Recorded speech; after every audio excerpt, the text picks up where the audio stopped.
Bible పనులు పాడుకుందాం.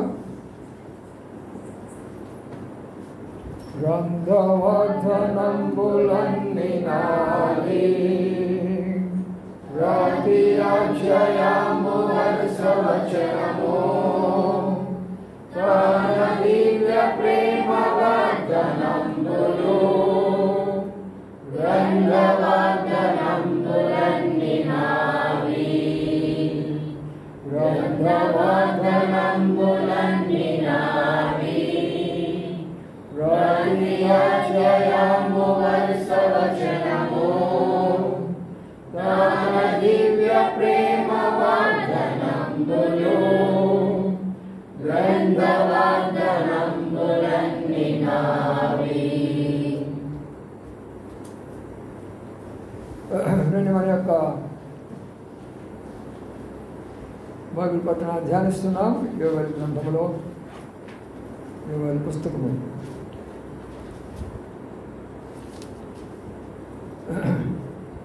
2వ అధ్యాయము యోవేలు పుస్తకము 2వ అధ్యాయము 24, 25 కాదు చదువుకుందాం. 24, 25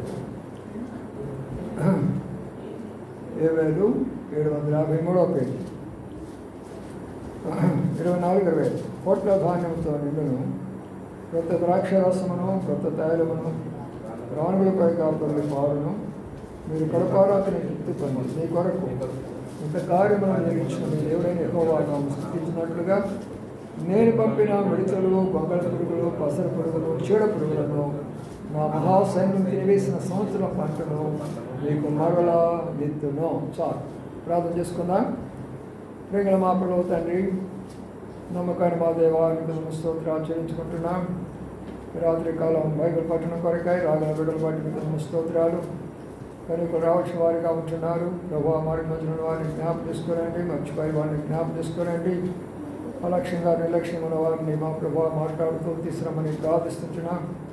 మా ప్రభావ మరి వరకు పాటల్లో కరుణించి తిరిగి సమకూర్చమని ప్రార్థన మా ప్రభావ పాటల ద్వారా పాడుతూ వచ్చాము. అసలు మరి మా తన గొంగళ పురుగులు విడుతూ తినివేసిన వాటిని ఎలాగ మేము సంపాదించుకోవాలనే విషయాన్ని గురించి ప్రభావ మీరు జనాల్లో మాట్లాడుతుండగా మీ దానితో కనికరించిన వారై మీ కృపను బట్టి మీ దాన్ని బట్టి ప్రభావ మీరే మాతో మాట్లాడుతున్నామని ప్రార్థన చేస్తూ మరి మీ దాసుని జ్ఞాపం చేసుకోమని వేడుకుంటూ వేసే పరిశుద్ధ నామన స్తుతించి ప్రార్థించి కనపరిచి వేడుకొంచున్నాము తండ్రి, ఆమేన్.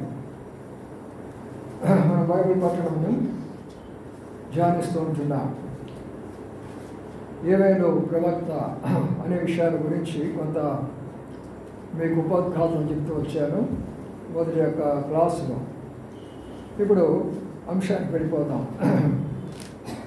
ఇక్కడ దేవుడు ఏమంటున్నాడంటే, నేను పంపిన మిడతలు అంటున్నాడు. అంటే అవసరమైనప్పుడు దేవుడు మనకి ఎట్లా సహాయపడగలడో అట్లనే మనము తప్పు చేసినప్పుడు కూడా దేవుడు శిక్షిస్తాడు. అందుకనే ఇక్కడ ఈ విషయాలు రాయబడుతూ వచ్చినాయి. నేను మిడతలను పంపించాను. రెండవదిగా మనం గమనిస్తే పసరు పురుగులను పంపించాను, గొంగళి పురుగులను పంపించాను, ఆ తర్వాత చీడ పురుగులు పంపించాను. మరి ఎన్ని రకాలు మరి జంతువులు పక్షులు అవన్నీ ఉన్నప్పుడు పురుగులను ఎందుకు కోరుకున్నాడు దేవుడు? ఇక్కడ పురుగులను ఎందుకు ఆయన కోరుకున్నాడు? 4 రకాల పురుగులు ఉన్నాయి. ఈ 4 రకాల పురుగులు దేవుడే పంపించాడట. పురుగు చాలా చిన్నది, మహా పెద్దదైతే అంత పెద్దగా ఉంటుందేమో. ఏదైనా చిన్న పురుగులు లెక్కలే వస్తాయన్నమాట. మరి దేవుడు 4 ఎందుకు కోరుకున్నాడు? మరి 5 కోరుకోవచ్చు కదా, 10 కోరుకోవచ్చు కదా, 20 కోరుకోవచ్చు కదా, 4 ఎందుకు కోరుకున్నాడు అని నేను ధ్యానించాను. ఎందుకు 4 కోరుకున్నాడంటే దాని విషయంలో చాలా విషయాలు ఉన్నాయి. కానీ ఈరోజు నాకు కొన్ని విషయాలు చెప్తాను, జాగ్రత్తగా ఆలోచించాను. మనకున్నటువంటి దిక్కులు ఎన్ని దిక్కులు చెప్పండి? ఎన్ని దిక్కులు? 4 దిక్కులు. కాబట్టి 4 దిక్కుల్లో ఉన్నటువంటి యొక్క నా ప్రజల కొరకై, నన్ను నమ్మి నా మార్గంలో వెంబడిస్తూ నన్ను ప్రేమిస్తూ నా ఆజ్ఞలు గైకొనే వారికి, మరి వారి కాకుండా నా మీద తిరుగుబాటు చేసి నన్ను కాదనుకొని వారి ఇష్టానుసారమైన మార్గంలో వెళుతున్నారే, ఈ 4 దిక్కులున్న వారికి 4 రకాలైనటువంటి యొక్క తీర్పులు జరుగుతూ ఉంటున్నాయి. అందుకనే 4 కోరుకున్నాను. 5 ఎందుకు కోరుకోలేదు, 6 ఎందుకు కోరుకోలేదు? ప్రభా నేను ప్రార్థన చేసినప్పుడు కుమారుడు ఎన్ని దిక్కులు ఉన్నాయి అని చెప్పాడు. నేను ప్రభు అడిగాడు, 4 దిక్కులు ఉన్నాయి. మరి అందుకని నేను అన్ని దిక్కులు కూడా సరే. మరి 4 చిన్న చిన్నవి ఎందుకు కోరుకున్నావు ప్రభు అన్నప్పుడు ఈ 4 కూడా 4 రకాలైన స్వభావాలు ఉంటాయి. 4 రకాలైన స్వభావం. మిడతలు అంటే ఎగిరొస్తాయి, ఎంతెంతో దూరాన్ని నుంచి ఎగిరొస్తూ ఉంటాయి. చిన్న మిడతలు ఉన్నాయి, పెద్ద మిడతలు ఉన్నాయి, మనుషులంత మనుషులు కూడా ఉన్నాయి. ఇందులో రకరకాల సైజులో ఉన్నటువంటి మిడతలు కూడా ఉన్నాయి. కాబట్టి అవి ఎగిరొచ్చినటువంటివి అనేది ఒకటి తెలుస్తూ ఉంటున్నది. రెండవది అక్కడ మనం గమనించినట్లయితే మరి గొంగళి పురుగులు అని అన్నారు. ఈ గొంగళి పురుగులు ఎక్కడ ఉంటాయంటే కింద తిరుగుతూ ఉంటాయి. ఎక్కడెక్కడ మట్టి ఉంటుందో, ఎక్కడెక్కడ బురద ఉంటుందో చిన్న చిన్న ఎర్రల్లాగా ఉంటాయి, కాజీరుల్లాగా ఉంటాయి. ఆ గొంగళి పురుగులు అలాగా నల్లగా ఉంటాయి, చుట్టేసుకుంటాయి, అలాగలాగా వెళ్ళిపోతుంటాయి. గొంగళి పురుగు చూసారో లేదో తెలియదు. నేను ఒకసారి నా బాత్రూంలో పోయేటప్పటికి ఇట్లా చుట్టేసుకొని ఉంది. అమ్మ పాము ఉందేమో అనుకున్నాను నేను. అయితే అది పాము కాదు, గొంగళి పురుగు. ఎందుకంటే మధ్యరాత్రి బయలుదేరి రాత్రి 12 ప్రాంతాలకు పోయినాను బాత్రూమ్కి. వెళ్ళిన వెంటనే లైట్ వేసి వెంటనే అక్కడ ఉంది ఇలాగా ఇట్లా పోతుంది. భయపడ్డాను. కాబట్టి అవి వాటిని గొంగళి పురుగులు అంటారు. వాటి పని వేరేగా కనబడుతుంది. క్రింద ఉంటాయి, కింద విషయాలన్నీ కూడా ఉంటాయి. మూడో విషయాన్ని మనం గమనిస్తే వీటిని ఏమంటే పసరు పురుగులు అంటారు. ఈ పసరు పురుగులు ఎక్కడెక్కడ చెట్లు పచ్చగా ఉంటాయో, గడ్డి కానీ కొమ్మలు కానీ ఆకులు కానీ వంగిపోయి ఎక్కడెక్కడ ఉంటాయో చిన్నగా తెల్లగా పచ్చగా ఆడే మెల్లగా తిరుగుతూ ఉంటాయి. కాబట్టి పసరు పురుగులు అంటే అవి అన్నమాట. వాటికి లక్షణాలు, వాటికి కలిగిన లక్షణాలు వాటికి ఉన్నాయి. ఇకపోతే చీడ పురుగులు అన్నారు. ఇక ఈ చీడ పురుగులు అంటే ఇవి అన్ని రకాల పురుగులోకి వస్తాయి. ఎక్కడ పోయినా కూడా ఈ చీడ పురుగులు ఏం చేస్తామంటే చెడిపేస్తూ ఉంటాయి, దాన్ని పాడు చేస్తూ ఉంటాయి. అందుకని దాన్ని పేరు పెట్టకుండా చీడ పురుగులు అని అన్నారు. కాబట్టి ఈ 4 ఎందుకు పంపించాడు దేవుడు అని మనం అర్థం చేసుకుంటే ఇక్కడ ఆయన అన్న మాట ఏంటంటే పంట అనే మాట జ్ఞాపకం చేసుకోనండి. పంట అనే మాటను మనం జ్ఞాపకం చేసుకుంటే ఇశ్రాయేలు దేశాన్ని దేవుడు ఆశీర్వదించి కనాను దేశానికి వారు తీసుకొని వచ్చి తండ్రి అయినటువంటి యొక్క అబ్రహాము యొక్క వాగ్దానాన్ని సఫలపరిచి మరి వారిని ఎంతగానో ఆశీర్వదించి ఆ పంటలన్నీ కూడా అద్భుతమైన పంటలు. ఇప్పుడు కూడా పోయి చూడండి, ఇజ్రాయెల్ దేశంలో పంటలు చాలా అద్భుతంగా ఉంటాయి. మన కాఫీ వేరే, వాళ్ళ కాఫీ వేరే, మన టీ వేరే, వాళ్ళ టీ వేరే, మన ద్రాక్షాలు వేరే, వాళ్ళ ద్రాక్షాలు వేరే. అది ఎంత అద్భుతంగా ఉండంటే అక్కడ ఆ ప్రాంతానికి పోతే మన పంటల్లాగా ఉండవు. అవన్నీ కూడా చాలా శ్రేష్టమైనటువంటి పంట, వాళ్ళు బలమైనటువంటి యొక్క శక్తి ఉంటుంది. అది అందుకని ప్రభు చెప్పాడు, పాలు తేనెలు ప్రవహించు దేశం అని అన్నారు. కానీ అలాంటి యొక్క దేశానికి తీసుకొని వస్తే మీరు ఏం చేయాలా? దేవా తండ్రి, మమ్మలను మీరు ఇంత మంచి స్థలాన్ని తీసుకొచ్చారు, వాగ్దానం నెరవేర్చారయ్యా, మేము ఇక మీదట ఎలాగా ఉంటామో అంటే మీరు నమ్మకంగా ఉంటాం కదా అని నమ్మకంగా ఉండడానికి బదులుగా వారు ఏం చేశారంటే 4 రకాలైనటువంటి తప్పులు చేశారు. బాగా అర్థం చేసుకోవాలండి. చాలా లోతైనటువంటి వర్తమానాలు ఇవన్నీ. మామూలుగా అన్ని స్థలాల్లో మనం వినలేదు కూడా. ప్రభు యొక్క కృపను బట్టి ఆయన సన్నిధిలో మనం ఉంటాం కాబట్టి ప్రభు మనకి విషయాలన్నీ కూడా బయలుపాటు చేస్తున్నాడు. కానీ ఇప్పుడు ఈ 4 రకాలైనటువంటి గుణాలు ఇశ్రాయేలీలో ఉన్నాయి. ఏమిటి ఆ 4 రకాల గుణాలని మనం గమనించినట్లయితే, ప్రియులారా, మొట్టమొదటి గుణం కొన్నిసార్లు చెప్తూ వచ్చాను. వారు దేవుని ప్రజలయ్యుండి కూడా మరి యాజకులైనటువంటి వారు విగ్రహారాధికులైపోయినారు. విగ్రహారాధికులైపోయి దేవునికి వ్యతిరేకమైన కార్యం చేయడం ద్వారా ఇప్పుడు దేవునికి కోపం వచ్చింది. కాబట్టి యాజకులు అనేవారు యెహోవా దేవుని కొరకై హోమాలు చేయాలి, బలులు అర్పించాలి. వారు నమ్మకంగా మందిరంలో సేవ పరిచర్య వాళ్ళు చేయాల్సిన యాజకులు. అందుకని ఇప్పుడు ఏం చేశారంటే మరి వారు విగ్రహారాధికులయ్యారు కాబట్టి వారి విగ్రహారాధన బట్టి ఒక పురుగును తీసుకొచ్చాడు. రెండవది ఇశ్రాయేలులో ఉన్నటువంటిది ఏంటంటే, వారి విగ్రహారాధులకే కాకుండా వారు మరి పాలకుల గురించి చూస్తూ వచ్చారు. వారిని పరిపాలించే వాళ్ళు ఎలాగా ఉన్నారంటే అవినీతిగా, అక్రమముగా, అన్యాయముగా, ఏ మాత్రము కూడా ప్రజలను పరిపాలించే విధానంలో పరిపాలించకుండా వారందరినీ బాధ పెడుతున్నారు. కాబట్టి ఇశ్రాయేలులో ఉన్నటువంటి యొక్క రాజులు, న్యాయాధిపతులను బట్టి దేవుడు కోపగించి వారికి రెండవ రకమైనటువంటి పురుగును తీసుకొచ్చి పెట్టాడు. ఇది రెండో పురుగుల గురించి చెప్పినటువంటి విషయం. ఇక మూడో పురుగుకు వస్తే ఇశ్రాయేలులో మూడో విషయాన్ని మనం చూస్తూ వచ్చాం. అదేంటంటే అబద్ధ ప్రవక్తలు, అబద్ధ బోధకులు. అబద్ధ ప్రవక్తలు, అబద్ధ బోధకులు దేశమంతా కూడా నేను పంపినటువంటి ప్రవక్తలందరూ కూడా మరి తప్పుడు ప్రవచనాలు చెప్తూ ప్రజలను మోసం చేస్తున్నారు. కాబట్టి వారి కొరకై ఒక పురుగును పంపించిన వారిగా కనబడుతున్నారు. ఇప్పుడు మూడో పురుగు అయిపోయింది. ఇప్పుడు నాలుగో పురుగు. ఈ పురుగు ఎందుకంటే ఇశ్రాయేలు ప్రజలకు వావి వరుసలు లేకుండా ఇష్టానుసారమైన వ్యభిచారంలోకి దిగిపోయినారు. మామూలు వ్యభిచారం కాదు. ఒక్కరే అనేక మంది స్త్రీలను పెళ్లి చేసుకోవటం, ఆ స్త్రీలను విడిచిపెట్టుకోవడము, ఒక్కరే అనేక మంది భర్తలను పెళ్లి చేసుకోవడము, ఆ భర్తలను విడిచిపెట్టుకోవడము. అందుకని భయంకరంగా ఉంటుంది ఇర్మియా గ్రంథము, యెహెజ్కేలు గ్రంథం మీరు చదివినట్లయితే. కాబట్టి ఈ 4 లక్షణాలు ఇశ్రాయేలులో ఉన్నారు. ఈ 4 లక్షణాలు బట్టి దేవుడిచ్చినటువంటి ఆ పంట, ఇశ్రాయేలు దేశంలో ఉన్నటువంటి ఆ పంట, ఇశ్రాయేలు దేశంలో ఉన్నటువంటి యొక్క శ్రేష్టమైన ఆశీర్వాదాలన్నిటినీ దేవుడు ఏం చేస్తాడంటే ఈ 4 పంపి శుభ్రంగా లేకుండా చేశాడు. అందుకనే ప్రియమైన సోదరులారా, ఈ రాత్రికాల సమయంలో 4 పురుగులు ఎందుకు దేవుడు ఎన్నుకున్నాడు?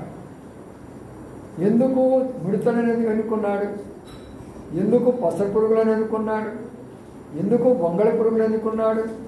ఎందుకు చీడ పురుగులను ఎన్నుకున్నాడు? కాబట్టి ఈ పురుగులు ఆయన ఎన్నుకున్నట్లో రహస్యం ఏమిటి అని నేను ధ్యానించినప్పుడు ప్రభు ఆ విషయాలు చెప్తూ వచ్చినాడు. అందుకని నేడు ఇశ్రాయేలు దేశం యొక్క పరిస్థితిని మనం గమనిస్తూ వస్తే ఈ పురుగుల ద్వారా వారు దేవుని యొక్క తీర్పుకు గురైపోయి సమస్తాన్ని కూడా పోగొట్టుకొని ఆఖరికి వారు క్రొత్త నిబంధనలోకి వచ్చిన తర్వాత అయినా సరే మారుతారు అని, దేవుడు ధర్మశాస్త్రము కాదని, నేను మీకు తీర్పు తీర్చునని, మీకు మిమ్మల్ని ప్రేమిస్తున్నాను, మీ కొరకు మరణిస్తున్నానని అంత ప్రేమ చూపించినా కూడా ఆయనను బాధ పెట్టారు, వ్యధ పెట్టారు, కన్నీరు కార్పించారు, సిలువేయించారు. అందుకనే వారు అన్నమాట ఏంటంటే, ఈ రక్తము మా మీద, మా సంతతి మీద ఉండాలా అని కోరుకున్నారు. ఆనాడు అనగా ఇప్పుడు మనం చదువుకున్న నాటి నుండి కొన్ని వేల సంవత్సరాల కిందట, ఆనాటి నుండి నేటి వరకు కూడా రక్తాపరాధమే ఇజ్రాయెల్ కంట్రీలో రక్తము సెలయేళ్ళై పారుతున్నది. ఈరోజు మీరు గమనించిన అక్కడ రక్తం పారుతున్నది. అది దేవుని యొక్క వాక్య సత్యం. అది అందుకనే ప్రియమైన సోదరి సోదరులారా, ప్రభు ఒక మాట అన్నాడు, ఆయన దుఃఖపడుతున్నాడు. యెరూషలేమా యెరూషలేమా, కోడి తన రెక్కల కింద ఎలాగా భద్రపరచుకోవాలనుకుందో తన బిడ్డలను, అలాగే నిన్ను భద్రపరచుకోవాలనుకున్నాను, కానీ నా దగ్గరికి రాలేదే. అందుకని ఒక మాట చెప్పాడు, నీ ఇల్లు నీకు విడిచిపెట్టబడుతుంది అన్నాడు.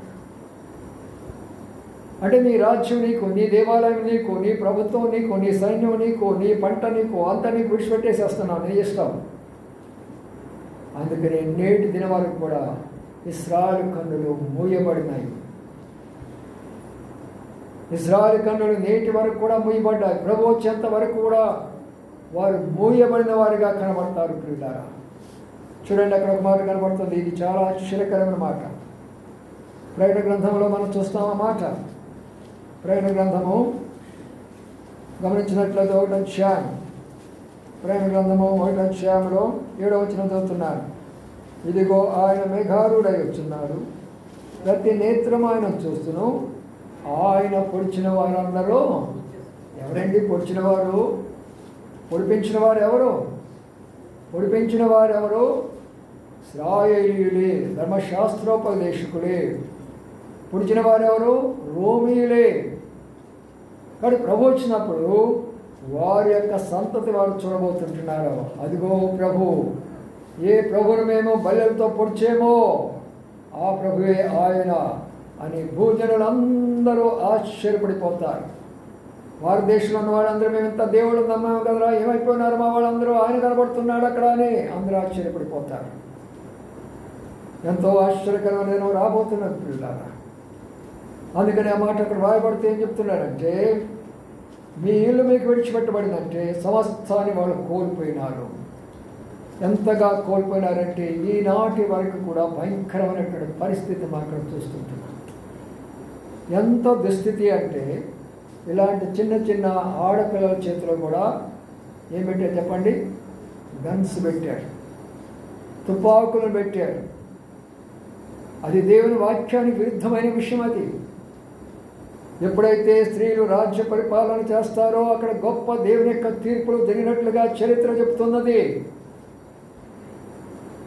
ఎక్కడ కూడా స్త్రీలు అనేవాళ్ళు దేవుని వాక్య ప్రకారం పరిపాలించకూడదు.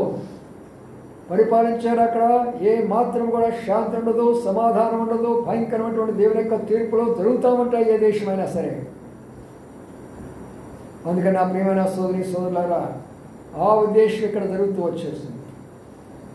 ఏం జరిగింది ఇక్కడ మనం గమనించినట్లయితే, ఇశ్రాయేలు ప్రజలందరి మీదకి దేవుని కోపం వచ్చేసి 4 రకాలైన వాటిని పంపించేసేసి శుభ్రంగా వారికి ఏమి లేకుండా చేశారు. ఈ రోజున వారు అల్లాడిపోతూ ఉంటున్నారు. ఇదంతా ఒకవైపున, ఇది ఒకవైపున, అద్దానికి 2 వైపులు ఉన్నట్లుగా మనకు కూడా 2 వైపులు ఉంటుంది. ఒకవైపున చూసేప్పుడు మరి ఇది ఎలాగా, మనకెందుకు ఇది ఎలాగా? అది ఇశ్రాయేలు కథ, వాడు జరిగిపోతున్నది, దేవుడు వాడికి ఏదో చేస్తున్నాడు. మరి మనకెందుకు ఇచ్చారు ఇది వాక్యము? వాళ్ళ కొరకే రాసినట్టు మనకెందుకు, మనకు ఉపయోగం ఏంటి? రండి, అది మనం ఇప్పుడు నేర్చుకోవాలి. మనం ఇప్పుడు ఏం నేర్చుకోబోతున్నామంటే, వారు ఇశ్రాయేలీయులు అబ్రహాము యొక్క సంతతి అయినప్పటికీ 2వ భాగంలోకి వస్తే విశ్వాస సంబంధులందరూ కూడా ఎవరి భాగస్తులు? అబ్రహాము సంతతి వారమే. మనము కూడా అబ్రహాము సంతతి వారమే. నమ్ముతారా లేదా? నమ్మరా? నమ్మాలా?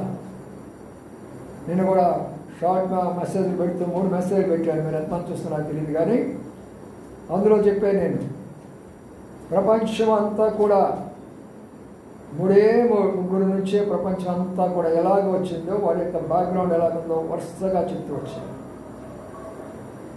చూసారా? మనం అందరం కూడా ఆఫ్రికన్స్. సగం ఆఫ్రికన్స్ ఇండియాకి వచ్చారు. అప్పుడు భారతదేశం లేదు.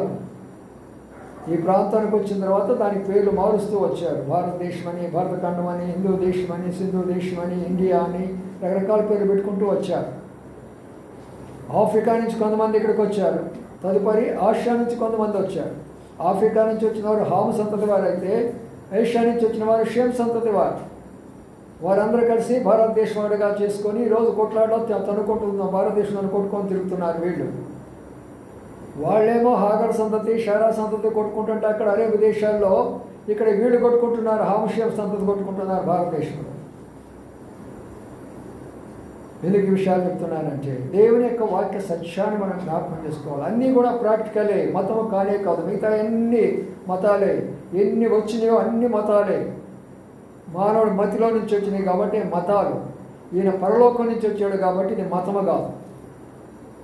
మనం ఆలోచన చేసి ఒక దేవుని చేయటము, మనం ఆలోచన చేసి 10 అవతారాలు చేసుకోవడం, మనం ఆలోచన చేసుకో మన ఇష్టమైన రూపంలో మరి భూమాత అంటము, ఆ మాత అంటము, ఈ మాత అంటము, సూర్యుడు అంటము, చంద్రుడు అంటము, ఇవన్నీ కూడా మానవుని యొక్క మతిలో నుంచి వచ్చేటటువంటివి. కానీ సాక్షాత్ దేవుడు పరలోకానికి దిగాడు కాబట్టి ఇది మతము కాదు, వాస్తవమైనటువంటి విషయం. అందుకని ఇప్పుడు మనము అవునా కాదా అనే విషయాలు మనం చూస్తే, అబ్రహాము సంతతి ఎంతమంది అయితే విశ్వాసం ఉంచినారో వారందరూ కూడా అబ్రహాము సంతతి వారమే. చూడండి, ఎఫెసీ రాష్ట్ర పత్రికలోకి వద్దాప్పుడు, ఎఫెసీ రాష్ట్ర పత్రిక చూద్దాప్పుడు 2వ అధ్యాయము 12 వచ్చిన చదవయ్యా. 12. ఆ కాలమందు ఇశ్రాయేలుతో సహపౌరులు కాక పరదేశులను, నిరీక్షణ లేని వారును, లోకమందు దేవుడు లేని వారినై ఉండి క్రీస్తుకు దూరస్తులై ఉండిరని మీరు జ్ఞాపకం చేసుకొనుడి. అయినను మురుకు దూరస్తులైన మీరు ఇప్పుడు క్రీస్తు యేసునందు క్రీస్తు రక్తం వలన సమీపస్తులై ఉన్నారు. బాగా అర్థం చేసుకోండి. ఇప్పుడు ఎంత బాగుంది తెలిసిన, ఆ కాలమంది ఇశ్రాయేలుతో సహపౌరులు గాక. అప్పుడే చెప్పానా, ఇశ్రాయేలుతో మనము సహపౌరత్వం, అనగా వాళ్ళ పౌరత్వం మనకు లేదు. ఈ లోకంలో లేదు, పరలోకంలో కూడా లేదు. వారు వాగ్దాన పుత్రుడు. అందుకనే మనము ఇశ్రాయేలుతో మనకి ఏ హక్కు కూడా వాళ్ళతో మనం పోల్చుకోవడానికి వీలు లేదు. అందుకనే ప్రభువు అన్నాడు, ఆ యొక్క స్త్రీ వచ్చి అడుగుతూ ఉంటే నా బిడ్డను కరుణించంటే ప్రభు ఏమన్నాడు తెలిసిన? ఏమన్నాడు? అమ్మా బిడ్డలకేసేయి, కుక్క పిల్లలకి వేయొచ్చా అన్నాడు. అంటే అన్యులో సందర్భంలో చెప్తూ వచ్చాడు ఆమె విశ్వాసాన్ని పరీక్షించడానికి. ఇప్పుడేమంటున్నాడు?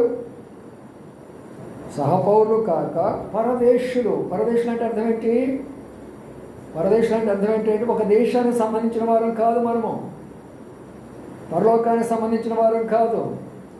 భారతదేశమును ఇప్పుడు అమెరికన్స్ ఉన్నారంటే మాక్సిమం అంతా కూడా అమెరికన్సే. వారు అక్కడ పుట్టిన వాళ్ళే, అక్కడ పెరిగినటువంటి వాళ్ళే.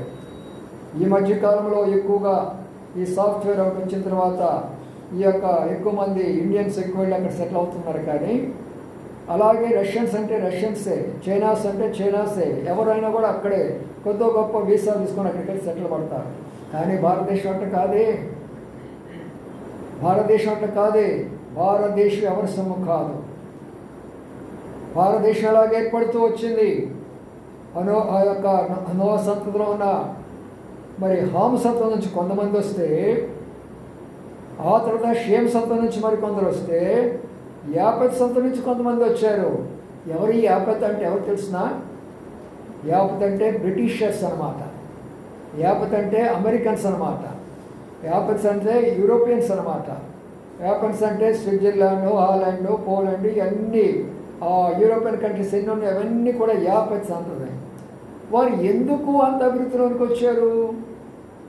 మరి మనం ఎందుకు ఈ స్థాయిలోనే ఉన్నాము? మనకంటే దరిద్రంగా ఉన్నారు ఆఫ్రికన్స్. రాత్రి మీకు చూపించాను, చూసారో తెలియదు, బట్టలు కూడా ఉండవు వాళ్ళకి, కండలు తిరిగిపోతాయి, ఇంత లోన ఉంటారు, ఒక్కొక్కడు నల్లగా ఉంటారు, ఎత్తుగా ఉంటారు. మనం ఒక నలుగురు ఒకడైతే కానీ ఒక ఆఫ్రికన్ కాలేడు, అంత బలాఢ్యుడు వాళ్ళు అనమాట. వాళ్ళే రావణాసురుడు అని చెప్పి పిలుచుకున్నారు. ఇక్కడికి వచ్చేసి బలమైనటువంటి వాళ్ళు, సామాన్యులు కాదు వాళ్ళు. మరి ఆఫ్రికన్స్, మరి వీళ్ళందరూ మరి ఎందుకు అంత బానిసత్వంలో ఆఫ్రికన్స్ ఉంటున్నారు? ఆఫ్రికా నుంచి వచ్చాం కాబట్టి మనం కూడా ఎందుకు ఇంత బానిసత్వంలో ఉంటున్నాము? ఈ రోజున సమాన హక్కులు ఎందుకు ఇవ్వలేకపోతున్నారు అందరికీ? కులం అనేది పెట్టారు, రిజర్వేషన్ అనేది పెట్టారు. ఇదంతా అవసరమా? భూమిని సమానంగా పంచితే ఎవరైనా పేదవాడు ఉంటాడని న్యాయాధిపతులైన వారు, పాలకులైన వారు ఈ సత్యాన్ని తెలుసుకోవాలి. నేను పరిపాలించినప్పుడు రాజ్యంలో అందరూ సమానంగా ఉండాలి అనేటటువంటి ఒక దృక్పథంతో కులమతాలు ప్రక్కన పెట్టేసేసి అంతా కూడా వారి చేతిలో తీసుకోవాలి. రష్యా దేశం వెళ్ళండి ఎలాగుందో. రష్యాలో ఎవడో కూడా ఇది నా స్థలం అంటానికి వీలు లేదు. నీకు కావాల్సిన ఇల్లు ఇస్తారు, నీకు కావాల్సిన ఉద్యోగం ఇస్తారు, నువ్వు ఉద్యోగం వరకు అప్లై చేసుకొని తిరగాల్సిన పని లేదు. అక్కడ వాళ్ళే వచ్చి నిన్నింటికి తీసుకెళ్ళి అక్కడ ఎక్కడ నువ్వు సూటబుల్గా ఉంటావు అక్కడ ఇస్తారు. నెల జీతం నీకు కంపల్సరీగా పంపిస్తాడు. ఆ డబ్బు పెట్టుకొని నువ్వు బ్రతకాలా, అంతే. నువ్వు ఎప్పుడైనా సరే ఉద్యోగం పోవాలా, తప్పనిసరిగా జరిగించాలా. మరీ బాగులేనప్పుడే వాళ్ళు సెలవిస్తారు. ఏ తక్కువ ఉండదు అక్కడ. కమ్యూనిజం అది. కమ్యూనిజం అంటే భూమి ఎవరి సొత్తు కాదు, ప్రభుత్వం యొక్క చేతిలో ఉంటుంది. ఆ కమ్యూనిజం కూడా ఎక్కడి నుంచి వచ్చింది? అది బైబిల్ నుంచే వచ్చింది. రెండు మాట కూడా చూపిస్తాను. ఇంట్లో బ్రదరన్నీ కొత్త కొత్త సంగతులు బైబిల్లోనే సంగతులు చెప్తాను. కొంతమంది అనుకుంటారు కదా, అందుకని వాక్యాన్ని బాగా చదవాలా, అప్పుడే మనకి ఇది అర్థం అయిపోతూ ఉంటుంది. చూడండి, ఇక్కడ ఉన్న మాటను ఒకటి జ్ఞాపకం చేసుకుందాం. ఎట్లా వచ్చింది కమ్యూనిజం అనేది? బైబిల్ గ్రంథంలో మనం చూస్తే ఇక్కడ ఒక మాట కనబడుతుంటుంది. చూడండి, 2వ అధ్యాయము 44-45 వచ్చింది. 44-45. విశ్వసించిన వారందరూ ఏకముగా కూడి తమకు కలిగినంతయు సమిష్టిగా ఉంచుకొని ఇదిగాక వారు తమ స్థిరాస్తులను అమ్మి అందరికి వారి అక్కడి కొలది పంచిపెట్టి. ఏమండి, ఉందా భారతదేశంలో సిస్టము? అమెరికాలో ఉందా ఈ సిస్టము? లేక రోమ్లో ఉందా ఈ సిస్టము? గ్రీస్లో ఉందా ఈ సిస్టము? ఇది ఎక్కడా లేదు. కమ్యూనిస్ట్ దేశాల్లో ఉంటుంది. ఎందుకంటే ఇక్కడ ఏముందంటే వారిని సమిష్టిగా ఉంచుకున్నారు. ఉన్నదంతా కూడా సమిష్టిగా ఉంచుకుంటారు. మనలాగా ఎమ్మెల్యే ఇంత లాక్కొని పోయి, కలెక్టర్ ఇంత లాక్కొని పోయి, వాడి కింద ఉన్నటువంటి యొక్క పంచాయతీ వాడి ఇంత లాక్కొని పోయి కోట్లు అంటే ఒక్కొక్క ప్రైమ్ మినిస్టర్కి ఇంత, చీఫ్ మినిస్టర్కి ఇంత, ఫలానా ఇంత. ఏమిటి ఇదంతా? చచ్చిపోయేటప్పుడు ఒక్కడు కూడా ₹1 కూడా తీసుకెళ్ళినాడు. ఎందుకు ప్రజలు ఇంత బాధపడుతున్నారు? ఎందుకు ఈ విషయాలు చెప్తున్నానంటే సత్యాలు మీరు తెలుసుకోవాలా. దేవుడి యొక్క మరి మనం ఎలాంటి వారిని, ఎందుకు మనకి ఎలాంటి పరిస్థితి వచ్చింది అనేది అక్కడ చూసుకుంటే, మరి వారు భూభాగాన్ని అంతా కూడా వారి చేతిలో తీసుకుంటారు. ఎవరికి ఏది అవసరమో అంతే ఇచ్చేసేస్తారు. ఒక కుటుంబం ఉంది, 10 మందికి సరిపోయినటువంటి స్థలం వారికి ఇస్తారు కట్టుకోవడానికి. ఇంకో 4 ఉన్నారేమో, వాళ్ళకి ఆ స్థలం ఇస్తారు కట్టుకోవడానికి. కమ్యూనిస్ట్ దేశాలన్నీ అలాగే ఉంటాయి. కానీ మన దేశంలా కాదు. ఎందుకంటే మన ఒక ప్రాంత ప్రజలం కాదు. మనం ఆఫ్రికా నుంచి వచ్చిన తర్వాత కొంతమంది ఇక్కడ సెటిల్ అయిపోయిన తర్వాత, ఆసియా నుండి కొంతమంది వచ్చిన తర్వాత, ఇక్కడ సెటిల్ అయిపోయిన తర్వాత, బబులోను రాజు టైంలో బబులోను పరిపాలించినప్పుడు ప్రపంచంలో బబులోనులు కొంతమంది ఇక్కడ సెటిల్ అయిపోయిన తర్వాత, మాదీయ పార్సీకులు వాళ్ళ టైంలో కొంతమంది సెటిల్ అయిపోయినారు. వాడే టాటా బిర్లా వాళ్ళు అంటాం, చూసావా? వాళ్ళే పార్సీకులు. వాళ్ళు ఇక్కడికి వచ్చి ఇక్కడ సెటిల్ అయిపోయినారు. ఆ తర్వాత గ్రీస్ దేశస్తులు మరి వీళ్ళలో కొంతమంది ఇక్కడ సెటిల్ అయిపోయినారు. ఇలాగా రకరకాలైనటువంటి ప్రజలు భారతదేశంలో సెటిల్ అయిపోయినారు. కాబట్టి మన దేశం యొక్క జనాభా అంతా ఎంత 140 కోట్లు, దాదాపుగా 140 కోట్లు. మొట్టమొదట చైనా అనుకునేవాళ్ళం, కానీ ఇప్పుడు చైనా మించిపోతుంది మాత్రం. ఏమిటి కారణం అంటే మనం కాదు, రకరకాలైనటువంటి సంస్కృతులు, రకరకాలైనటువంటి యొక్క ప్రజలు, రకరకాల బ్యాక్గ్రౌండ్ నుంచి ఇక్కడ వచ్చినటువంటి వారు సెటిల్ అయిపోయినారు. కాబట్టి ఎవరి విధానంలో వారు వెళుతూ ఉంటున్నారు. అందుకనే ఒక కాన్స్టిట్యూషన్ రాసి ఈ యొక్క కాన్స్టిట్యూషన్ ప్రకారం మనం జరిగించాలని మొట్టమొదట మన స్వాతంత్రం వచ్చినప్పుడు డాక్టర్ అంబేద్కర్ గారు ఒకరు, డాక్టర్ రాజేంద్ర ప్రసాద్ ఒకరు, పండిత్ జవహర్లాల్ నెహ్రూ ఒకరు, వీళ్ళు ముగ్గురు కలిసి కాన్స్టిట్యూషన్ కొరకై గాంధీ మహాత్మ యొక్క ఆధ్వర్యంలో కూర్చొని చక్కగా రాస్తూ వచ్చినారు. ఆ కాన్స్టిట్యూషన్ ప్రకారం ఈ యొక్క భారతదేశంలో ఇన్ని కులాలు, ఇన్ని మతాలు, ఇన్ని జాతులు, ఇన్ని రకాలైనటువంటి రావడానికి గల కారణం ఏంటంటే కాన్స్టిట్యూషన్ బట్టి.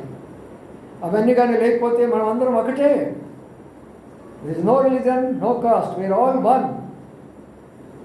అదే బైబిల్ చెప్తున్నటువంటి సత్యం. మరి ఇప్పుడు మన పాయింట్ ఏంటి? అమెరికన్స్ మరి వాళ్ళంతా బ్రిటిషర్స్ వాళ్ళంతా ప్రాస్పర్లో ఉన్నారే, వాళ్ళంతా ఉన్నతమైన స్థానంలో ఉన్నారే, మరి మనం ఎందుకంత తక్కువ స్థానంలో ఉన్నాము, ఆఫ్రికా వాళ్ళు ఎందుకు స్థానం ఉన్నారు అనుకుంటున్నారు కదా. రండి దానికి వెళ్దాం. మళ్ళా ఆదికాండం వెళ్దాం. ఆదికాండంలో ఉన్న మరొక సత్యాన్ని చూద్దాం. ఆదికాండంలో ఇవి కూడా ఉంటుండే ఆ బైబిల్లో అనుకుంటాం కదా మనం. ఉన్నాయి మరి. ఆదికాండంలో ఉన్న మాటను చూసుకుందాం. ఆదికాండం 9వ అధ్యాయం. ఆదికాండము 9వ అధ్యాయం చూడండి. అక్కడ ఉన్న మాటను 25వ వచనం చదవండి. కానాను శపింపబడిన వాడై తన సహోదరులకు దాసులుగా. ఆగు. ఏమన్నాడు తెలుసా? కానాను శపించబడిన వాడై తన సహోదరులకు. ఎవరండి కానాను? ఎవరి కానాను? ఎవరి సంతతి? హాము సంతతిలో నుంచి వచ్చాడు. హాము సంతతి 10వ అధ్యాయంలో చూడండి. ఎవరెవరికి పుట్టారో అన్నీ రాశారు వరుసగా. కాబట్టి ఇప్పుడు శపించబడ్డారు. ఎవరు వీరంటే హాము సంత వారు. ఎవరు వీళ్ళు శపించబడ్డారంటే ఆఫ్రికన్స్. అందుకని నేటి వరకు కూడా చీకటి ఖండం అది. అయినప్పటికీ కూడా అనేక మంది మిషనరీస్ వెళ్ళి, గొప్ప గొప్ప దైవజనులు వెళ్ళి వారిని వెలిగించారు. కాబట్టి ఈరోజు క్రైస్తవము అక్కడ చాలా బాగా వాక్యము బోధించబడుతుంది. అయినా కూడా ఈరోజు వరకు సేఫ్టీ లేదు. ఆఫ్రికాలో ఏం చేస్తుంది తెలుసా? ఇలా బోధించారనుకో, వాళ్ళంతా మూర్ఖులు, చదువు సంజ లేని వాళ్ళు. వస్తారు, పట్టుకుంటారు, అటువైపు ఇటువైపు తీసుకెళ్తారు, పెద్ద గుంటతో వేస్తారు, గుంటలో పాచి పెట్టేస్తారు, మొత్తం వేసేస్తారు, వచ్చేస్తారు, నవ్వుకుంటా వస్తారు. ఈరోజు జరుగుతుంది అది. ఖనాను శపించబడ్డాడు. దాసులుగా ఉన్నారు. పూరి పాకాల వాళ్ళకి చెట్టులు ఎక్కేసి కొంచెం కోసుకొని తింటారు. ఆ బురదమట్టిలో నీళ్లు కుండల్లో తీసుకొని వస్తూ ఉంటారు. ఆఫ్రికాకి మీ యొక్క ఫోన్లో కొట్టుకొని చూడండి, వారి కల్చర్ అంతా చూడండి, కన్నీరు వస్తుంది మనకు. ఈరోజు కూడా ఎలాంటి స్త్రీలు ఉన్నారో, వస్త్రహీనులైనటువంటి స్త్రీలు. ఎంత భయంకరమైనటువంటి పరిస్థితి. వారు శపించబడిన వారిగా కనబడుతుంటున్నారు, శాపానికి గురైపోయినారు. అందులో నుంచి మనం కొంతమంది ఇక్కడికి వచ్చాం కాబట్టి మన పరిస్థితి కూడా అలాగే అయిపోయింది. మనం పేదవారు అయిపోయినాము, మనం దిక్కులేని వారు అయిపోయినాము, మనం కూడా తృణీకరించబడ్డ వాళ్ళు అయిపోయాము, త్రోసివేయబడ్డ వాళ్ళు అయిపోయినాము. ఆ తర్వాత వచ్చిన ఏముంది? మరియు అతడు షేము దేవుడైన యెహోవా స్తుతింపబడును గాక. కానాను అతనికి దాసుడగును. దేవుడు యాఫేతును విశాలపరచును. అతడు షేము గుడారంలో నివసించును. చూడండి, ఇప్పుడు దేవుడు యాఫేతు గుడారంలో నివసించును. దేవుడు యాఫేతును విశాలపరచును అని అన్నాడు. ఎంతకన్నా అండి? ఐరోపా ఖండం ఎన్ని దేశాలు ఉన్నాయి తెలిసిన? ఐరోపా ఖండంలో ఎన్నో దేశాలు ఉన్నాయి. ఇన్ని దేశాలు ఎట్లా వ్యాప్తి చెందినాయి. పోనీ దేశాలు ఉంటే పర్వాలేదు, ఆ దేశాలంతా అభివృద్ధిలోకి వచ్చినాయి చూడండి. వారు కనబడినటువంటి టెక్నాలజీ చూడండి. ఈరోజు బైబిల్ మన చేతిలో ఉందంటే జాన్ గుటన్బర్గ్ అనేటువంటి జర్మనీ ఒక శాస్త్రవేత్త ప్రింటింగ్ ప్రెస్ను కనుక్కున్నాడు. ఆ ప్రింటింగ్ ప్రెస్ లేకపోతే భారతదేశంలో కానీ ప్రపంచంలో కానీ అసలు పుస్తకాలు అనేవి ఉండవు. చర్మాల మీద రాశాడు మొట్టమొదట, రాళ్ల మీద రాశాడు. యెహోవా దేవుడే సాక్షాత్తుగా రాళ్ల మీద రాశాడు. మీకు తెలీదోనేమో, మేము కూడా పలకల మీద రాసుకున్నాం బల్పాలతోటి. ఎవరు ఉన్నారా ఇక్కడ?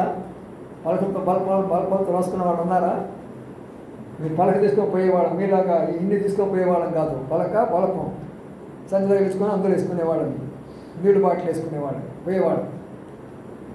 ఆ పలక మీద రాస్తే ఆ బల్బు తీసుకున్నట్టు రాసేవాళ్ళం. ఎక్కడి నుంచి వచ్చింది? సినాయి పర్వతం మీద ఆయన ఏం చేశాడు? ప్రభు యెహోవా దేవుడు ఏం చేశాడు? రాళ్ల మీద రాస్తూ వచ్చాడు. ఒక్కొక్క ఆజ్ఞ, 10 ఆజ్ఞలు తన చేతి రాతతో రాస్తూ వచ్చాడు. అందుకనే ఇప్పుడు ఏం చేస్తాను మనోడు తెలిసిన, ఏదైనా ఏరియాకి వచ్చారనుకోండి, ఒక ఆయన వచ్చాడు అనుకోండి, అక్కడ ఏదైనా ఇనాగ్రేషన్ చేశారు అనుకోండి, అక్కడ బండ స్థలాలతో నిలబెట్టాడు అనుకోండి, అక్కడ రాసి పెడతారు ఫలానా చేతుల ద్వారా ఇక్కడికి ఇది చేయబడింది అని. బయట విగ్రహం ఏదైనా పెట్టారనుకోండి, కింద రాసి పెడతారు ఫలానా ఆయన ద్వారా ఈ విగ్రహం. ఎలాగొచ్చినాయి అన్ని రాళ్ళ మీదకి పరిశుద్ధ గ్రంథం. కాబట్టి ప్రియమైన సోదరి సోదరుడా, యాపైతే విశాలపరచబడ్డాడంటే టెక్నాలజీ, అమితమైనటువంటి టెక్నాలజీ, అమితమైనటువంటి జ్ఞానం. సొలొమోనుకున్న జ్ఞానాన్ని ప్రపంచంలో ఎవరికి లేదు, ఉండబోదు కూడా.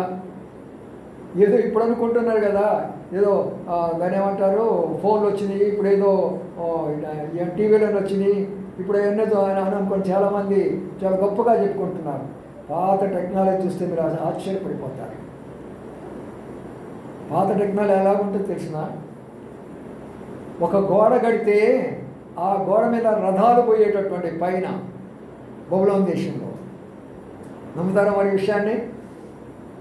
గోడలు కడితే గోడల మీద ఏం పోయాయి? రథాలు పోయాయి. ఈ రోజున పిల్లి పోవాలన్నా ఇరిగి పోవాలన్నా ఏడబడుతున్నారా బాబు అనుకుంటున్నాం. నిన్నే చూసాం గుజరాత్ ఏమైపోయింది, బ్రిడ్జి కుప్ప కూలిపోయింది, 130 మంది చనిపోయినారు. అంతే. కాబట్టి అప్పుడు టెక్నాలజీ వేరే. హైదరాబాద్లో గోల్కొండ అనే దానిలో నేను స్వయంగా చూస్తే ఆశ్చర్యపడ్డాను. ఒక్కొక్క గుహ చూస్తుంటే ఎంత ఆశ్చర్యంగా ఉంటుందో తెలిసిన, ఆ గుహ లోపల వాళ్ళు రాజులు ఎలాగ ఉంటూ వచ్చారో, అటు వాళ్ళు ఎలాగ నివసిస్తూ వచ్చారో మరి అనేది వాటన్నీ చూసుకుంటే చాలా ఆశ్చర్యకరంగా ఉండేది. కొండల్లో రాళ్ళల్లో అంత గుహలు తవ్వేసి దాని లోపల ఉండేటటువంటి వాడు. ఆ తర్వాత బంకర్స్ అంటారు తెలుసా? ఇప్పుడు కాదు బంకర్స్, ఎప్పుడో ఉన్నాయి బంకర్స్ బైబిల్లో. అంటే భూమి లోపలే చాలా సొరంగాలు ఉంటాయి అన్నమాట. ఆ సొరంగాల్లోకి వెళ్ళిపోవాలి. ఎంత టెక్నాలజీ ఆ రోజు ఉంది. ఇప్పుడు ఏదో కొద్దిగా వచ్చిందని ఏదో చెప్పుకుంటా ఉన్నారు. ఇదంతా కూడా సొలొమోనే చెప్తూ వచ్చాడు. అలాంటిదంతా కూడా వస్తుందని చక్కగా చెప్పాడు సొలొమోను. కానీ ప్రియమైన సోదరి సోదరులారా, యాపెతు విశాలపరచబడ్డాడు. కారణం ఏంటంటే దేవుడు తన యొక్క తండ్రి అయినటువంటి నోహు తనను అలాగా ఆశీర్వదించాడు. కనానును ఏం చేశాడంటే శపించాడు. అందుకని ఆ యొక్క ఆఫ్రికా ప్రాంతం అలాగైపోతే ఈ ఐరోపా ప్రాంతం అంతా ఇలాగైపోయింది. ఇప్పుడు మూడో దానికి వచ్చినప్పుడు ఆ షేము దేవుడు స్తుతింపబడును గాక. షేము సంత ఎక్కడ ఉందండి? ఆసియా. అందుకని ఆసియా ప్రాంతంలో ఎక్కువగా దైవభక్తి ఎక్కువ. బౌద్ధిజం ఎక్కడ ఉంది? ఆసియాలో ఉంది. జైనిజం ఎక్కడ ఉంది? ఆసియాలో ఉన్నది. జొరాస్ట్రిజం ఎక్కడ ఉంది? ఆసియాలో ఉంది. సిక్కిజం ఎక్కడ ఉంది? ఆసియాలో ఉంది. హిందూయిజం ఎక్కడ ఉంది? ఆసియాలో ఉన్నది. ఆఖరికి జుడాయిజం కూడా ఆసియాకు వచ్చింది. క్రైస్తవం కూడా ఆసియాకు వచ్చింది. ఎన్ని మతాలు ఉన్నాయో చూడాలి. షేము దేవుడు ఏమి అడుగుతున్నారు చెప్పండి? స్తుతించబడడం అంటే ఏంటి? దాని అర్థము స్తుతిస్తూ ఉంటారు అంతే. ఈ ధన్యత వాళ్ళకి లేదు. అమెరికా పేరే కానీ అక్కడ భక్తి ఉండదండి. బ్రిటిష్ పేరే కానీ అక్కడ భక్తి ఉండదు. ఎంత భయంకరంగా ఉంటారంటే ఆ వ్యక్తులను చూసినా, ఆ డ్రెస్సులను చూసినా, వాళ్ళ పద్ధతులను చూసినా పోతానే ఉంటాడు. ఒక అమ్మాయిని చూస్తుంది, ఏదైనా షేక్ హ్యాండ్ ఇస్తున్నామంటే వెంటనే షేక్ హ్యాండ్ ఇస్తుంది. వాడు బిస్కెట్ తీసుకొచ్చి నోట్లో పెట్టి హాయిగా తింటూ ఉంటుంది. ఇద్దరు వాటేసుకుని ఏదైనా కౌగులించుకొని టాటా అని చెప్పుకొని వెళ్తారు. అది వాళ్ళ సంస్కారం. ఈరోజు జరుగుతున్న విషయం చెప్తున్నాను నేను. ఎందుకు ఇలాంటి యొక్క భయంకరమైన పరిస్థితి? అది దేవుని యొక్క, మరి అందరూ అనుకుంటారు కదా క్రిస్టియన్ కంట్రీలు కావు ఇవన్నీ కూడా. ప్రజలు అట్లా ఊహించుకుంటారు అంతే. దైవభక్తి కలిగినటువంటిది ఏషియా. అందుకనే మ్యాక్సిమము క్రైస్తవులు, నిజమైన క్రైస్తవులు ఎక్కడ ఉన్నారంటే భారతదేశంలో ఉన్నారు. ఆ భారతదేశంలో కూడా మ్యాక్సిమం ఎక్కడ ఉన్నారంటే ఆంధ్రప్రదేశ్లో ఉన్నారు. ఎందుకంటే నేను అటు ఉత్తరప్రదేశ్ దగ్గర నుంచి అన్ని స్టేట్స్లో ఎంతమంది క్రైస్తవులు ఉన్నారో చూస్తూ వచ్చాను కాబట్టి. మద్రాసు, తమిళనాడులో కూడా మన వాళ్ళు అంత లేరు, కేరళలో కూడా మన వాళ్ళు అంత లేరు. మనకు విపరీతంగా పుట్టగొడుగులాగా మన వాళ్ళు పెరిగిపోయినారు. ఎందుకంటే గొప్ప దైవజనులు ఈ యొక్క గడ్డ మీద లేచారు. భక్సింగ్ గారు లాంటి వారు, దేవదాస్ అయ్యగారు లాంటి వారు, పెద్ద వాళ్ళు ఉన్నారు, గొప్ప గొప్ప వాళ్ళు. ఇంతమంది ఉన్నటువంటి వారు చాలా గొప్పవారు, చిన్నవారు కాదు. ఎన్నో శ్రమలు, ఎన్నో బాధలు, కన్నీటితోటి, ప్రార్థనతోటి వాక్యాన్ని బోధించి వేలాది సంఘాలు కడుతూ వచ్చారు. ఇప్పుడున్న వాళ్ళందరూ డూప్లికేట్స్, వాక్యం కూడా తెలియదు. అందుకని ఇక్కడ ఉన్నట్టు మాట ఏంటంటే, యాపెతు షేము దేవుడు యెహోవా కనాను అతనికి దాసుడు అవుతాడు. ఏమండి, ఒకసారి మీరు గల్ఫ్ కంట్రీలోకి వచ్చి చూడండి, ఎంతమంది భారతీయులు వాళ్ళ దగ్గర ఇంటిలో పని చేస్తున్నారో చూడండి. అవునా కాదా? శ్యామ్ మీ నాన్నకి బాగా తెలుసు, అక్కడే ఉండొచ్చు ఇంకా చాలా కాలం. మన వాళ్ళందరూ వాళ్ళ ఇళ్ళల్లో పని చేయాలా, వాళ్ళు చెప్పింది చేయాల్సిందే. కనాను సంతతి వారం కాబట్టి, మనం దాసులుగా చేశారు కాబట్టి. ఇక్కడ నుంచి అమెరికాని వెళ్తారు ఫస్ట్. అక్కడ ఉద్యోగం వచ్చేంత వరకు ఎక్కడెక్కడ పని చేస్తారు తెలుసా?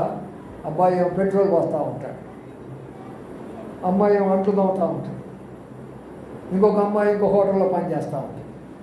ఏమిటిదంతా చెప్పుకునేదంటే? నేను అమెరికాలో ఉన్నాను, నేను ఇంగ్లాండ్లో ఉన్నాను, నేను లండన్లో ఉన్నాను. ఏం చేయడానికి ఉన్నావు? అంట్లు తోమటానికా? అంట్లు ఇక్కడ కూడా తోమచ్చుగా. వాక్యం నెరవేరాలి, వాక్యం నెరవేరుతుంది ఇక్కడ.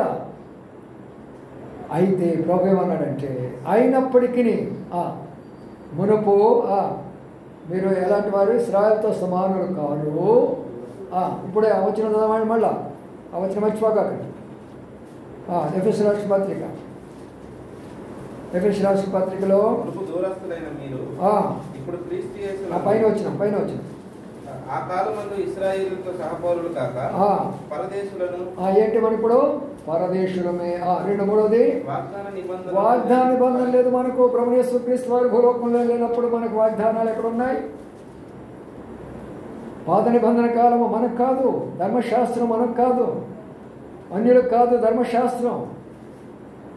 ధర్మశాస్త్రం ఇశ్రాయేలు ప్రజల కొరకే, అన్యులందరి కొరకు నరకమే, వారందరికీ శిక్షే, వేరే మార్గము లేనే లేదు అన్య జనాంగాలకి. అదే ప్రభు చెప్పిన మాట గమనిస్తూ రండి. ఎంతమంది అన్యజనులను ప్రభు శిక్షించాడో తెలిసిన, ఎంతమంది రాజులను దేవుడు ఓడించాడో తెలిసిన.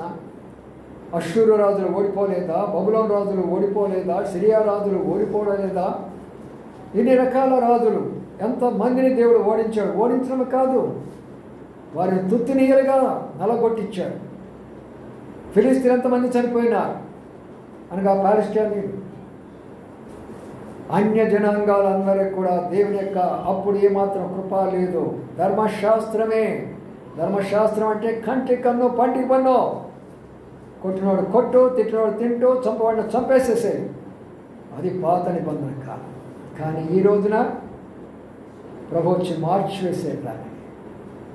ప్రభు వచ్చి మార్చివేసేసాడు. ఎలాగ మార్చాడు దానిని? చదవండి, యోహాను సువార్త 1వ అధ్యాయంలో ఎలాగ మార్చాడో చూద్దాం. ప్రభు ఎలాగ మార్చాడో దానిని ఒక చక్కని మాట ద్వారా మనం అర్థం చేసుకుంటాం. 1వ అధ్యాయం, యోహాను సువార్త 1వ అధ్యాయంలో మంచి మాట మనకు కనబడుతుంటున్నది. 17 చూద్దామయ్యా.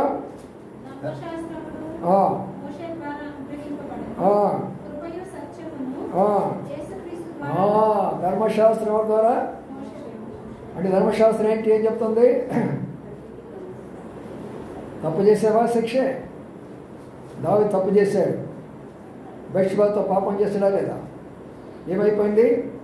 బిడ్డ చనిపోయాడా లేదా? అవునా లేదా? కాబట్టి ఆ రోజుల్లో శిక్ష ఉండేది, క్షమాపణ కాదు. మిరియాం ఏం చేసింది? మోషేకి వ్యతిరేకంగా మాట్లాడిందా లేదా? ఏమొచ్చింది? పుస్తలోకి వచ్చిందా లేదా? గాజీ ఏం చేశాడు? ఆ దగ్గరికి వెళ్ళేసి కొంచెం సంపాదించుకున్నాడు. ఏమొచ్చింది? పుస్తలోకి వచ్చిందా లేదా? ఎవరైనా సరే ధర్మశాస్త్ర పాత నిబంధన కాలం తప్పు చేశారా అక్కడికి మరణం. అంతేకాదు ప్రియులారా, యాజకుడు కానీ తప్పు చేసి కానీ జారిపోయి ప్రత్యక్ష గుడారములో అతి పరిశుద్ధ స్థలములోకి వెళ్ళాడా, బయటికి కూడా రాలేడు.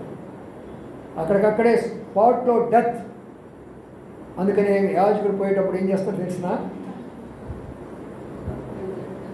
ఏంటి?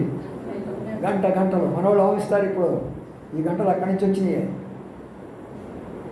ఈ గంటలు అక్కడి నుంచి వచ్చినాయే. గంటలు కట్టుకొని వాళ్ళు లోనికి వెళ్తే ఏమో తెలిసిన గంటలు వాళ్ళు ఆయన పనిచేసినంతసేపు అవి మోగుతూ ఉంటాయి. శబ్దం రాలేదనుకో ఏమనుకోవాలా? అయ్యగారు దారి పట్టేశాడు. ఈ రోజున పాస్టర్లు ఎంత దుర్మార్గమైన పనులు చేసినా కొట్టుకుంటున్నారు, తిట్టుకుంటున్నారు, చంపుకుంటున్నారు, ద్వేషించుకుంటున్నారు, దూషించుకుంటున్నారు. ఎంత భయంకరంగా మనగోడు చూస్తూ వచ్చాము.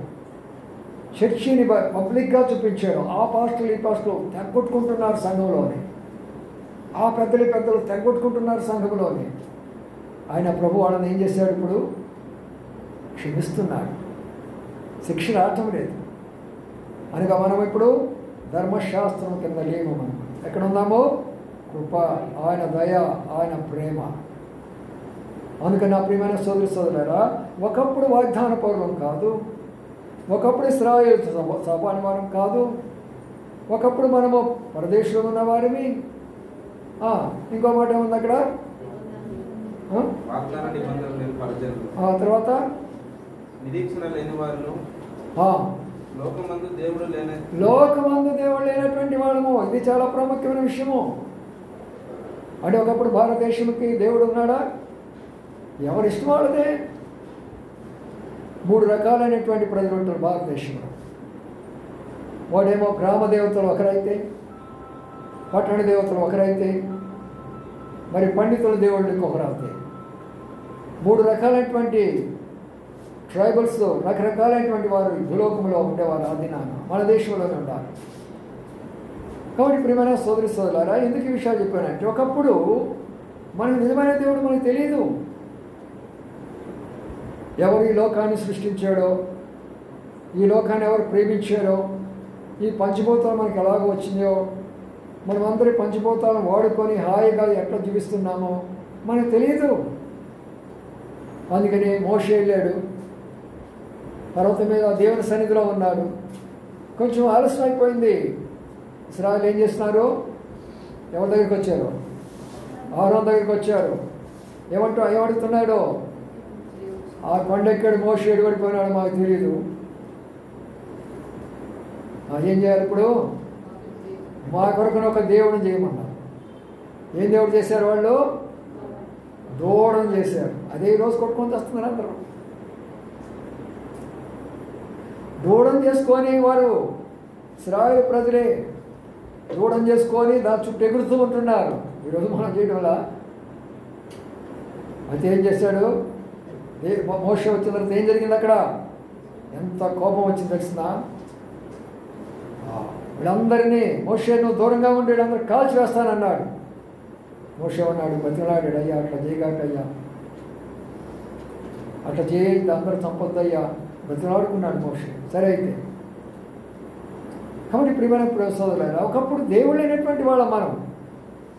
ఈరోజు ధైర్యంగా చెప్తున్నాను, నాకు ఒక దేవుడు ఉన్నాడు, నాకు ఒక పరలోకం ఉంది, నేను చనిపోతే మోక్షానికి వెళతాను, నాకు ఏ భయం లేదు ఈ లోకంలో, కొంతకాలమే భూలోకాన్ని ఉంటాను, నా చదువు అయిపోయిన ఉద్యోగము, నా కుటుంబ జీవితము, నేను ఉన్నంతకాలము దేవుని కొరకే జీవిస్తాను, మంచి కార్యాలు చేస్తాను, చనిపోయిన తర్వాత ఆయన దగ్గరికి నేను వెళ్తాను.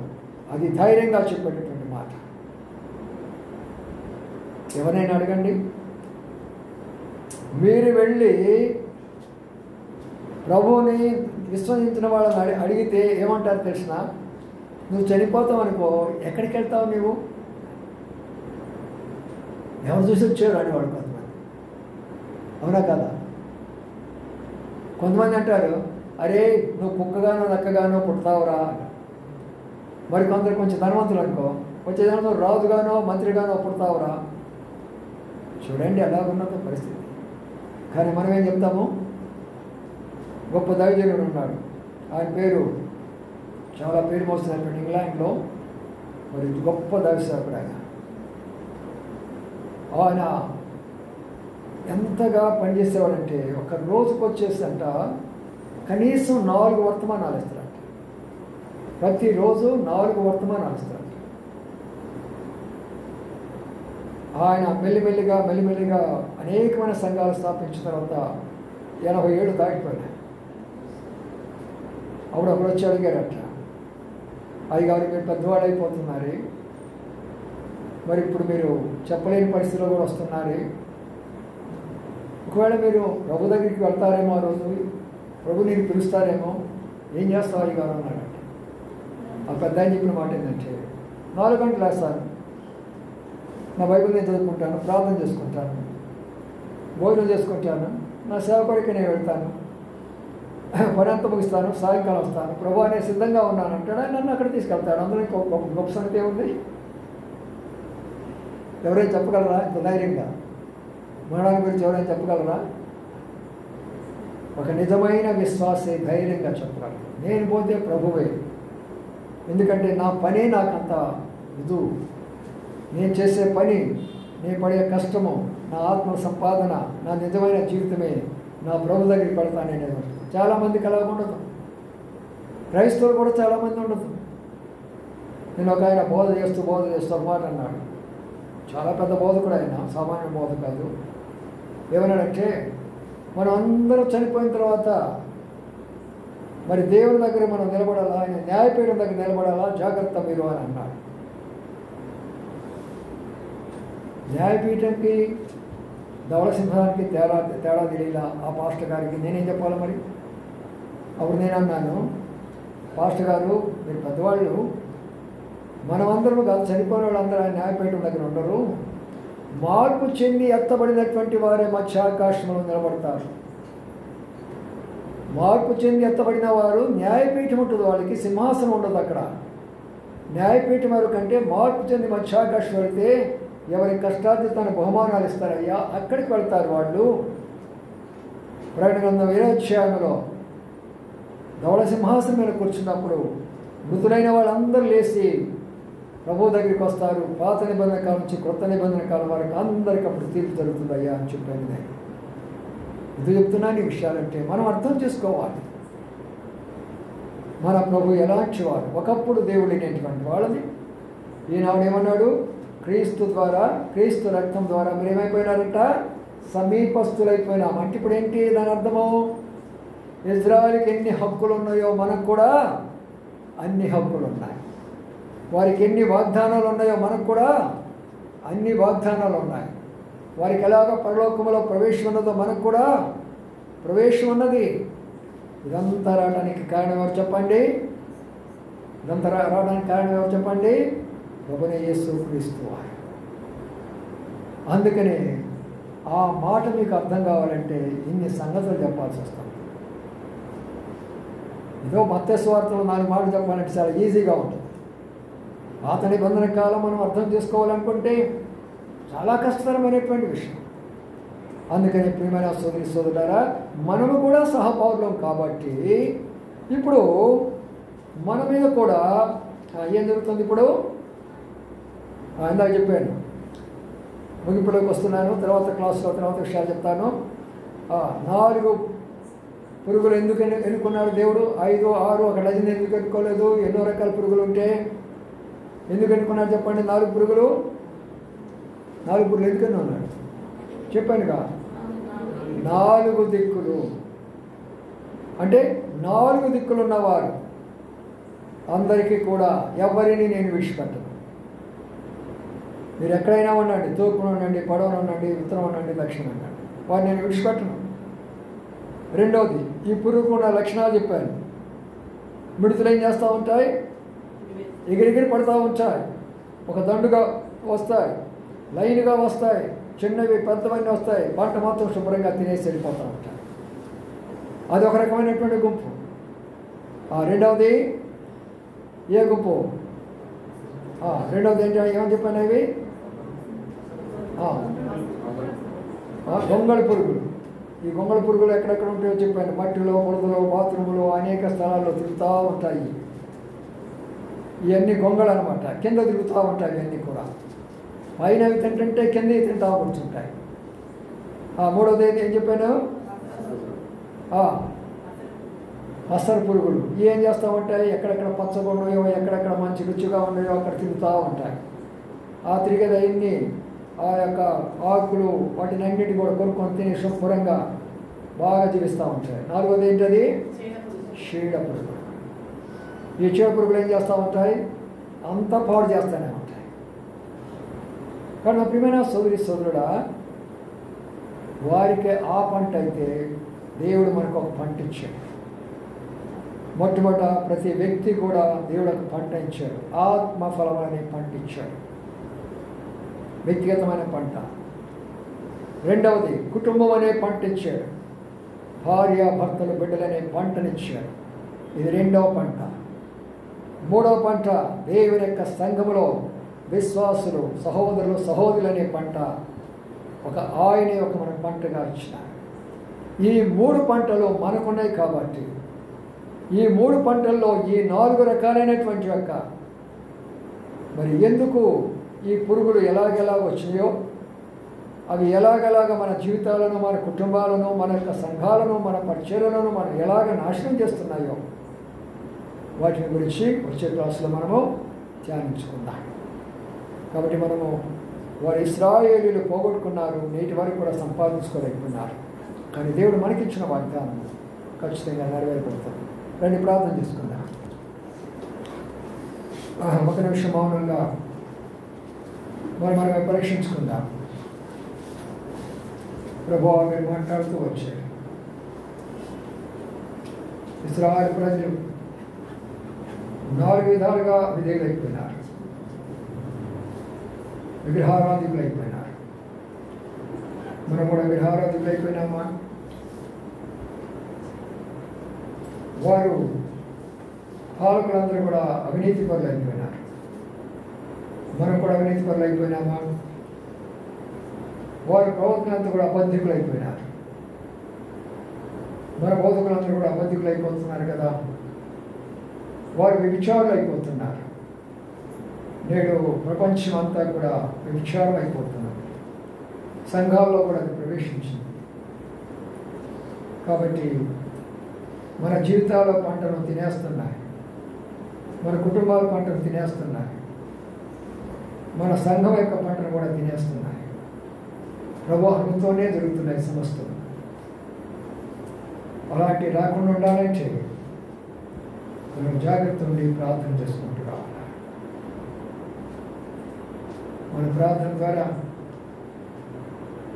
దేవుడు ఏదైతే పోగొట్టుకున్నాడో మనం సంపాదించుకోగలం. ఈ సంవత్సరంలో దేవుడు ఇచ్చిన శ్రేష్టమైన వాగ్దానం, ప్రతి ఒక్కరు కూడా ఏది నీవు పోగొట్టుకున్నావో శారీరకంగా, మానసికంగా, ఆత్మీయంగా ఏ విధానంలో నువ్వు పోగొట్టుకున్నావో ఆ విధానంలో పరీక్షించుకో, పరిశీలన చేసుకో, ప్రభువుకు అప్పగించుకో. ప్రభు అన్నిటినీ కూడా నీకు మేలుకరంగా చేస్తాడు. ప్రేమల మాపడో తండ్రి, నమ్మకమైన మా దేవాన్ని కొందరు స్తోత్రాలు చెల్లించుకుంటూ ఈ రాత్రి కాల సమయంలో బైబిల్ పట్టణ కొరకై రాగా బిడ్డలు బట్టి కొందరు స్తోత్రాలు, మీరు మాట్లాడిన శ్రేష్టమైన మాటలను బట్టి కూడా కొందరు స్తోత్రాలు చెల్లించుకుంటున్నాను. ప్రేమల మాపడో తండ్రి, జింగల మా దేవ, నమ్మకల మా ప్రభావాన్ని కొందరు స్తోత్రాలు చెల్లించుకుంటున్నాను. ఇశ్రాయేలీయులు నేటి వారి కన్నులు మూయబడ్డాయి. దేవుని యొక్క ఉగ్రత మేము కళ్ళతో చూస్తున్నాం. అక్కడ ప్రభా మా తండ్రిలాగానే నేడు సంఘాలు ఆత్మీయత కోల్పోయి నామకార్థముగా ఉంటున్నాయి.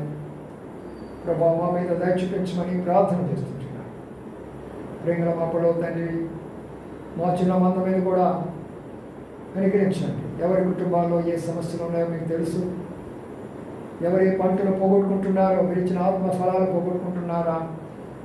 ప్రేమ, సంతోషము, సమాధానము, దీర్ఘశాంతం, ఆశానికరం ఇలాంటి యొక్క శ్రేష్టమైన పోగొట్టుకుంటున్నారా?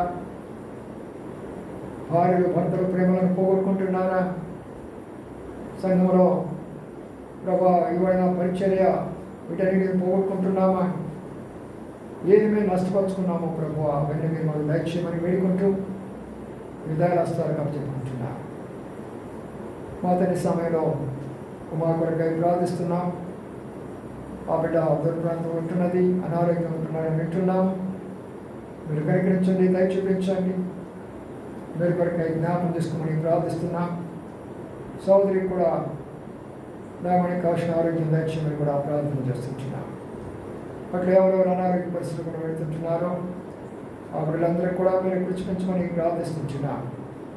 ప్రేమల మా పొడవ తండ్రి, జింగల మా దేవ, వచ్చిన బిడ్డలందరూ బట్టి స్తోత్రాలు. సహోదర సహోదరులందరూ కూడా దీవించి ఆశ్రయించమని ప్రార్థన చేస్తూ మీ చిత్తమైతే ప్రభా మరి మా తండ్రి రేపు జరగాల్సిన పరిచర్య శనివారం ఆదివారం కొరకు మనం సిద్ధపరచమని ప్రార్థన చేస్తూ విధాలు హస్తాలకు అప్పచెప్పుకుంటూ అందరం చెల్లించుకుంటూ ఇచ్చిన అవకాశం కూడా నేను స్తుతిస్తూ కనపరుస్తూ మీ నామాన్ని మహిమపరచుకుంటూ ప్రతి అవసరం తీర్చమని, ప్రతి బిడ్డల విషయంలో మీరు కనికరించమని. సంతోషం తన డిగ్రీ పూర్తి చేసుకున్నాడు. మరి హైదరాబాద్ వెళ్ళి అక్కడ ట్రైనింగ్ పొందబోతుంటున్నాడు. అక్కడికి కావాల్సిన సాయంత్రం పాటు దయచేయమని వేడుకుంటున్నాను. అలాగే ప్రభా ఇంకా ఎవరెవరు ఈ విషయాల కొరకు ప్రార్థించమని కోరుతున్నారో ఆ బిడ్డలందరికీ కావాల్సిన మీకు పని గురించవలసిందిగా వేడుకుంటాను. నేను తాను మా ప్రభావం మీకు ఆరోపించుకోండి. యేసయ్య పరిశుద్ధ నామమున స్తుతించి ప్రార్థించి కనపరిచి వేడుకొంచున్నాము తండ్రి.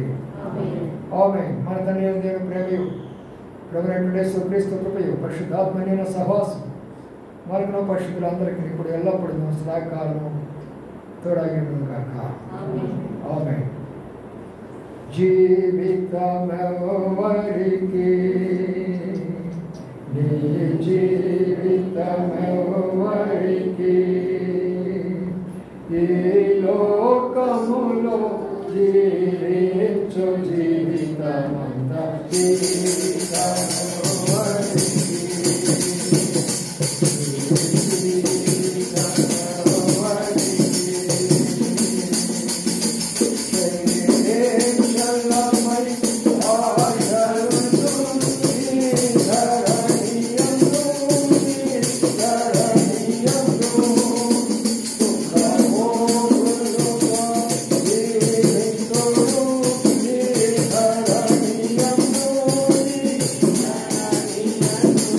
Hallelujah.